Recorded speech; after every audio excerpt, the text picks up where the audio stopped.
세상에 이게 다 무슨 일인가 싶습니다. 다시 생각해봐도 도저히 남자친구가 무슨 정신으로 저러는지 이해할 수가 없어요. 어디 인터넷에서나 볼 법한 이런 일이 다른 사람도 아니고 바로 저한테 일어나게 될 거라고는 상상도 해본 적이 없습니다. 남자친구와는 엄청 오래 만났습니다. 제가 대학 졸업하고 첫 직장 구하고 얼마 되지 않아서 지인의 소개로 만나게 되었는데 그때 연애를 시작해서 쭉 이날이 때가 되도록 서로 한눈 팔지 않고 만나왔어요. 남자친구가 성격도 무던하고 고집도 없고 그래서 싸울 일도 없었어요. 술, 담배 안 하는 건 물론이고 그렇게 길게 연애하는 동안 약속 장소에 아무리 늦어도 10분 일찍 도착해서 저를 기다리고 있었는데 그런 성실한 모습도 참 좋았습니다. 그렇게 연애하는 기간이 길어지면서 결혼을 해도 괜찮겠다 하는 생각이 들던 차에 정말 남자친구한테서 결혼하자는 이야기를 듣게 되었습니다. 연애를 길게 했지만 남자친구 가족을 따로 만나본 적은 없었어요. 연애 시작한 첫 해에 남자친구가 부모님 생신이라고 해서 선물 고르는 것 좀 도와달라는 부탁에 따라간 적은 있었는데 그때 들은 게 부모님이 연세가 많으시다는 이야기 말고는 따로 들은 이야기가 없었습니다. 아무튼 저도 선물 같이 골라준다고 따라갔지만 뭐 취향이나 그런 거 아는 게 없어서 엄청 고생을 했어요. 그 이후로는 남자친구가 따로 자기 가족에 대한 이야기를 꺼낸 적이 없었거든요. 제 생각엔 그때 선물 고르면서 제가 도움이 많이 되지 못해서 그랬구나. 그냥 그렇게만 생각했습니다. 그리고 연애를 쭉 이어오다가 결혼 이야기 오가기 시작하면서 남자친구가 가족 이야기를 그렇게 안 해줬던 진짜 이유에 대해서 알게 되었고 그것 때문에 지금 이 결혼이 맞는 건지 심란해서 입맛도 뚝 떨어질 정도로 고민 중에 있습니다. 결혼은 일륜지대사라고 남자친구하고 저 둘만 좋아가지고 할 수 있는 게 아니라는데 바로 이런 것 때문에 그런 말이 있는가 싶어요. 남자친구가 자기 가족 이야기를 꺼려했던 것처럼 저도 딱히 남자친구를 저희 부모님께 인사시킨 적은 없었어요. 지금이야 홍기 꽉 찬 상황이지만 연애 초반에는 진짜 사회초년생이었거든요. 당시에는 연애를 그렇게 오래 할 줄 몰랐고 결혼 생각도 해본 적이 없다 보니 부모님께 인사시키는 걸 생각해 본 적도 없어요. 아마 그렇게 쭉 오랜 기간 만나오다 보니 그냥 가족들에게 소개를 안 시키는 게 당연한 것처럼 돼버린 것 같아 별다르게 생각한 적이 없던 것 같아요. 그렇다고 제가 부모님 몰래 남자친구를 만났던 건 아니고 지나가는 말로 가족들한테 남자친구가 대충 어떤 사람인지 뭐 했는지 그런 간단한 이야기만 나눴을 뿐이에요. 본격적으로 결혼 이야기 나오고 나서 그제서야 처음으로 남자친구를 저희 부모님께 인사시켰어요. 결혼 허락받기 위해 만나는 자리였고 부모님은 당연히 남자친구를 마음에 들어 하셨어요. 제가 그만큼 오래 만난 데는 이유가 다 있다고 생각하셨고 그러니 남자친구가 그날 큰 실수를 해도 반대하실 저희 부모님이 아니라는 것도 알고 있었지요. 제가 인사를 드렸으니 다음엔 당연히 제가 인사를 드리러 갈 차례였지요. 약속 장소를 골라 예약을 해놓으니 하루하루 날이 가까워질 때마다 긴장이 엄청 되더라고요. 청심환까지 하나 먹고 약속 장소에 도착했는데 뭔가 이상하더라고요. 연애 초반에 생신이라고 선물 골라드렸던 적이 있다 했잖아요. 그때 남자친구 말이 두 분 나이가 많으시다고 이야기를 했는데 자리에는 엄청 젊어 보이는 분이 혼자 앉아 계셨어요. 약속 시간에 일찍 도착하는 남자친구의 가족답게 저랑 남자친구보다도 먼저 자리에 도착해 계셨는데 남자친구가 나이가 지긋하시다 했던 말이 무색하게 저희 어머니보다도 좋기 10살은 젊어 보이시는 분이 혼자 앉아 계시는 거예요. 심지어 우리 막내 이모보다 더 젊어 보이셨으니 그리고 아버님은 자리에 안 계셨으니 저는 누가 예약석을 잘못 확인하고 앉아있는 걸로만 생각했어요. 그런데 남자친구가 반갑게 인사를 하더라고요. 청심환을 먹었는데도 긴장이 전혀 풀리지 않아서 쭈뼛쭈뼛 처음 뵙겠습니다 어머님 하고 예의 바르게 인사를 건넸어요. 그런데 남자친구가 소리까지 내면서 저를 보고 웃더라고요. 그러면서 한다는 소리가 저기 앉아있는 사람은 우리 누나야 라고 하는 거예요. 남자친구가 가족에 대해 따로 이야기를 한 적이 없었으니 몰랐던 사실인데 부모님 나이가 많다고 했던 게 다른 게 아니고 위로 18살 차이 나는 누나를 가지고 있는 늦둥이였던 겁니다. 부모님께 인사드리러 간 자리지만 누나가 나오지 말란 법은 없잖아요. 그래도 미리 말해줬으면 4명 예약이 아니라 5명이 앉을 수 있는 자리로 예약을 했었을 텐데 자리가 없으면 의자를 하나 더 달라고 해야 하나 레스토랑에서 그런 것도 해주나 혼자 정신없이 그런 고민을 하고 있었습니다. 그런데 남자친구가 대뜸 한다는 소리가 사실 우리 누나가 부모님보다 먼저 만나봐야 할 사람이라서 자리를 이렇게 따로 만든 거라고 하면서 의자 하나 추가할 필요도 없고 자리 바꿀 필요도 없다 하더라고요. 조금 어이가 없더라고요. 아무리 결혼하기로 정했다고 한들 그래도 순서상 저희 부모님께 결혼 허락을 받는 자리를 가졌으니 반대로 제가 남자친구 부모님을 만나봐야 하는 게 순서 아니겠어요? 100번 양보해도 부모님 만날 자리를 누나 만나는 자리로 바꿔버렸으면 그걸 저한테 미리 말을 해줬어야지. 하지만 이미 이렇게 돼버린 거 뭘 어쩌겠냐 싶었어요. 결국 자리에 앉아서 남자친구의 누나와 먼저 인사를 나누게 되었습니다. 그런데 남자친구 누나 하는 행동이 마치 예비 시어머니처럼 굴더라고요. 간단한 소개 정도야 할 수 있지만 내가 하는 일이 구체적으로 무슨 일을 하는 거냐, 모아놓은 돈은 얼마나 되냐부터 저희 부모님이 뭘 하시는 분이고 두 분 노후는 다 되었느냐 이런 이야기까지 하는 겁니다. 그리고 뭐 저보고 산부인과에 검진도 다녀와서 그 결과도 같이 보고 싶다 어쩐다 하고 있는데 남자친구한테 누나가 어떤 의미인지는 몰라도 결국엔 내 시어머니가 아니고 신우 될 사람이잖아요. 식가족과 며느리 갈등 이런 거 제가 결혼을 해본 것도 아니고 잘 아는 건 아니지만 신우와 올케 기싸움 또한 고부간의 갈등만큼 힘들다는 것 정도는 이미 알고 있었고 남자친구가 제일 잘못이겠지만 부모님 제쳐두고 그 자리에 자기가 뭐라고 먼저 기어나온 남자친구 누나도 어이가 없었어요. 청심환조차 제 긴장을 풀어주지 못했는데 열이 받으니 긴장이 싹 풀어지더라고요. 그리고 그런 남자친구 누나 때문에 기분이 나빠서 그랬나? 어떤 부분에서 대답을 제가 퉁명스럽게 했었나 봐요. 그런데 남자친구가 연애하면서 저한테 화 한 번 내본 적 없던 사람이 불편한 기색을 대놓고 보이면서 저한테 호통을 치더라고요. 식당 안에 사람들이 무슨 일인가 고개를 돌려볼 정도로 큰 소리로 우리 누나가 내 진짜 부모나 마찬가지인 사람이니까 내 시어머니다 생각하고 예의를 갖춰서 대답하라고 하는 거예요. 말인즉슨 남자친구가 늦둥이로 태어난 만큼 남자친구 부모님도 나이가 있으셨던 상황에 집에 따로 쌓아둔 재산도 없다 보니 늦은 나이에도 쭉 경제활동을 이어오셨어야 했나 봅니다. 자연스럽게 두 분이 일하신다고 어린 남자친구 돌보기가 힘든 상황이었으니 그때 남자친구를 돌봐준 게 남자친구의 누나였던 거예요. 남자친구가 거의 울 듯한 목소리로 누나가 부모님 대신 나 키워준다고 대학도 포기하고 나중에는 결혼까지 포기해가며 자기 뒷바라지를 해줬다 하는 겁니다. 남자친구 입장에선 감동적인 이야기일지 몰라도 저한테는 하나도 와닿지 않았어요. 대학도 결혼도 결국엔 본인의 선택 아니겠어요? 전후 사정은 제가 전혀 모르지만 그게 진짜 못해서 포기한 건지 아니면 포기해서 안 한 건지 제가 알 방법은 없었으니 말이죠. 그래도 이러나 저러나 결혼하면 한 식구 될 사람인데 저도 너무 버르장머리 없게 구는 것보단 낫겠다 싶어서 자리 지키고 남아있었어요. 호구조사를 하는 건가 싶은 그런 자리가 끝나고 나서 남자친구 누나가 먼저 자리에서 일어나 돌아갔습니다. 그리고 저는 남자친구에게 그럼 부모님은 언제 뵙는 게 좋겠냐 물었더니 남자친구가 한다는 소리가 누나 만났으면 부모님한테 허락받은 거나 다름없다면서 시간 끌게 뭐 있냐고 바로 상견례 자리부터 만들자는 거예요. 아무리 그래도 상견례 하기 전에 얼굴 도장 찍는 게 당연한 거 아니냐 물으니 남자친구는 누나 봤으니 됐어 하면서 괜찮다고만 하더라고요. 두 분 나이가 있으시니 피곤하게 할 필요 없다는 말에 저도 바보같이 그렇구나 하고 바로 상견례 일정을 조율했습니다. 그리고 대망의 상견례 당일이 되었어요. 저희 부모님도 사돈 되실 분들이 부모님 뻘까진 아니지만 한참 연상의 분들이라는 말에 긴장 참 많이 한 듯 보였어요. 저는 그래도 누나라도 만나봤다고 그런가 처음 그때보단 덜 긴장돼서 어머니하고 청심환 쪽에서 반씩 나눠 먹었네요. 그리고 상견례 장소에 도착했더니 정말 말 그대로 제 입에서 헐소리가 나왔습니다. 남자친구하고 상견례 장소에 나란히 앉아있던 사람 얼굴이 너무 익숙해서 말이에요. 그 자리에도 누나라는 사람이 나와 있더군요. 상견례 때도 가족 구성원이 나오는 거 그럴 수 있다지만 그 자리에 부모님은 온데간데 없고 둘만 앉아있으니 안 좋은 예감이 들기 시작하더라고요. 그 길로 남자친구 데리고 밖으로 나와 부모님도 자리에 나오시는 거지? 하고 몇 번을 물어봤는데 남자친구는 시큰둥하게 고리타분한 노친네들이 자리에 있는 거보다 너네 부모님도 우리 누나랑 있는 게 더 말이 통할 거라고 괜찮다고 하면서 지금 자기가 무슨 짓을 하고 있는 건지 파악도 못하고 떠들고 있는 거예요.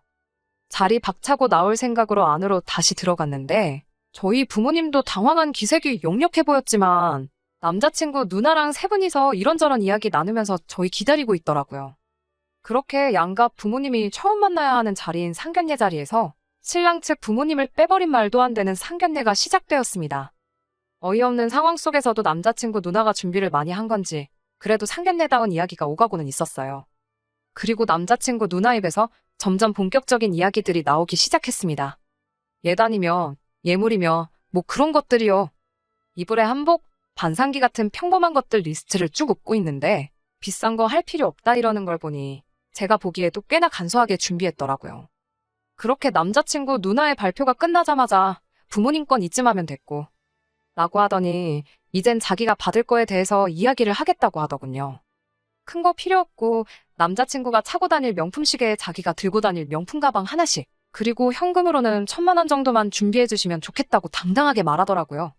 제가 들어도 어이가 없더라고요. 이미 시계며 명품 가방 2개만 합쳐도 2,000만 원은 훌쩍 넘어가는데 거기에 현금으로 1,000만 원을 더 해오라니 말이에요. 막말로 남자친구가 집을 해오는 것도 아니고 모아놓은 돈 합쳐서 반반 결혼 비슷하게 하기로 했는데 말입니다. 저희 부모님도 황당하셨는지 동생 결혼하는데 사돈 아가씨한테까지 예단을 해줘야 하는 거냐 웃어넘기며 받아치셨어요. 그런데 남자친구 누나가 자신있게 한다는 말이 자기가 남자친구 업어 키웠다는 이야기는 못 들으셨냐며 자기가 부모나 마찬가지니 부모와 똑같은 대우를 받아 마땅하다고 하는 거예요. 그래도 일말의 양심이 남아있었는지 남자친구 부모님한테 갈 예단 목록을 별 볼 일 없게 만들어 온 거였고요. 하지만 솔직히 그게 말이나 되는 건가요? 두 사람은 상견례 분위기가 속된 말로 아주 개판이 된 것도 못 느끼고 있는 건지 둘이서 좋아가지고 속닥속닥 뭔 이야기를 주고받고 있더군요.